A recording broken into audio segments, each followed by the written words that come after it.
favorite NFL player is going to be Sean Lee. And I like Sean Lee. Sean Lee for the Dallas Cowboys. Favorite Penn State player's got to be Sean Lee. He's really tearing it up in Dallas.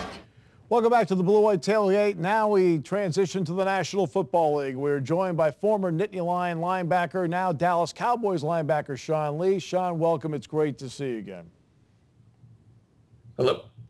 Sean, let's first of all talk about the transition. You know, when you were in high school, obviously you played safety, you go to Penn State, they make you a linebacker, so there was a dramatic transition. What about the transition to the speed of the National Football League? What has that been like for you?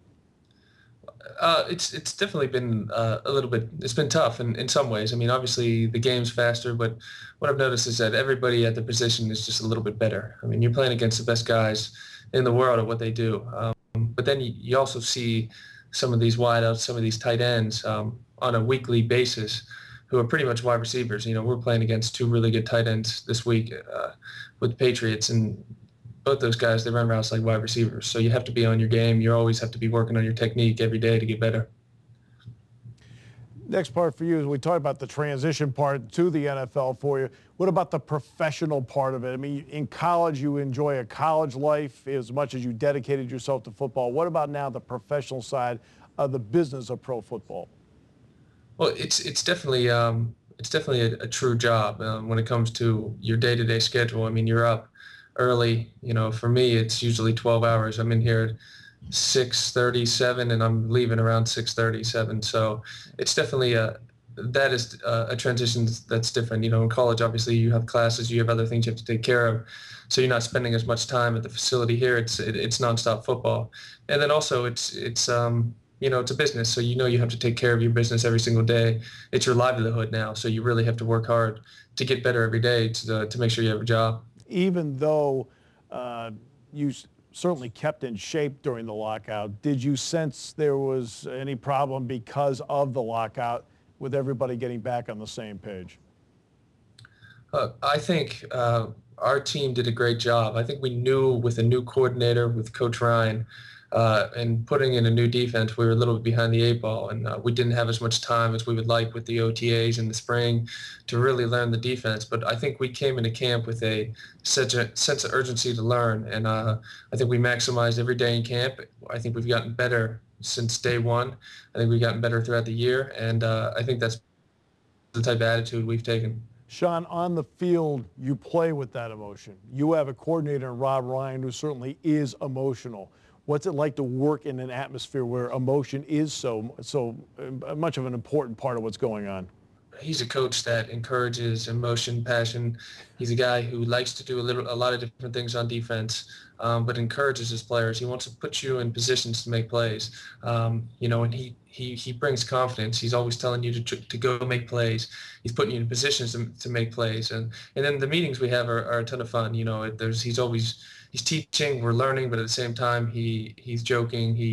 He'll bring a video in every once in a while. I mean, he's a lot of fun to work for, and I think we've responded to him. I talked earlier about the transition to the NFL. In the end, though, how well did Penn State prepare you for this step of your life?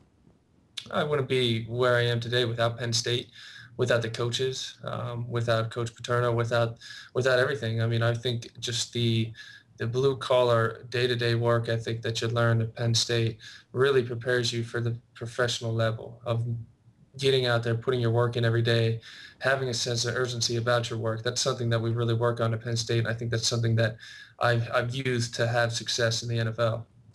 Michael Motti is now going through a situation similar to yours where he has to sit out after a knee injury, and he walked into the locker room. He said, look, I'm Coach Motti now. Have you had any opportunity to talk to Michael at this stage?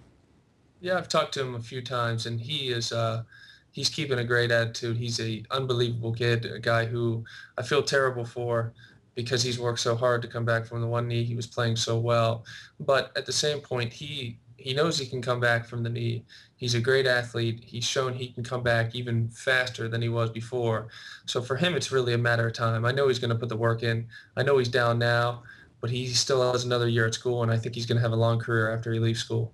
As difficult as it is because you are constantly working and constantly getting ready to play a game, are you still following what's going on at Penn State and the season they're having? I try to watch as many games as I can. Last week was the first game I really got to sit down and watch against Iowa, and I was really impressed. I thought they did a great job in all aspects of the game. It was a true Big Ten football game, and it looked like a true Penn State team. For you now, moving forward, are there moments where you do sit back just for a moment and say, it's incredible in my life I'm at this point? Sure. I mean, I feel blessed every day to still be playing football. To be playing it as a job for me is a dream, and it's a little bit surreal. But at the same point, it's football, and you can't get too hyped up, getting caught up with the NFL and the hype around the NFL. You have to put your work in and concentrate on getting better as a football player. But I love playing for the Cowboys. I love playing football. A big reason why I'm here is because of Penn State, and I definitely miss Penn State. I miss the fans. I miss playing in that stadium. So I've been truly blessed in all situations. One final question, Sean. You are with a franchise that is a signature franchise. The Dallas Mavericks may have won the NBA championship. That's great. The Dallas Stars at one point have won a Stanley Cup a few years ago. Great. The Texas Rangers are on the verge of another World Series. Yet in Dallas, it is the Cowboys, the Cowboys, the Cowboys. What is it like to be in that kind of atmosphere where it is the story every day? I mean, it's very similar to Penn State. I mean, we have a ton of great sports at Penn State, but when it comes down to it, really, the football program is what people really rally around and love. And, Texas football's a big deal down here, and everybody's Cowboys fans. And you appreciate that, and you try to work hard every day to put a good product on the field, to win games for your fans, because they're out there supporting you.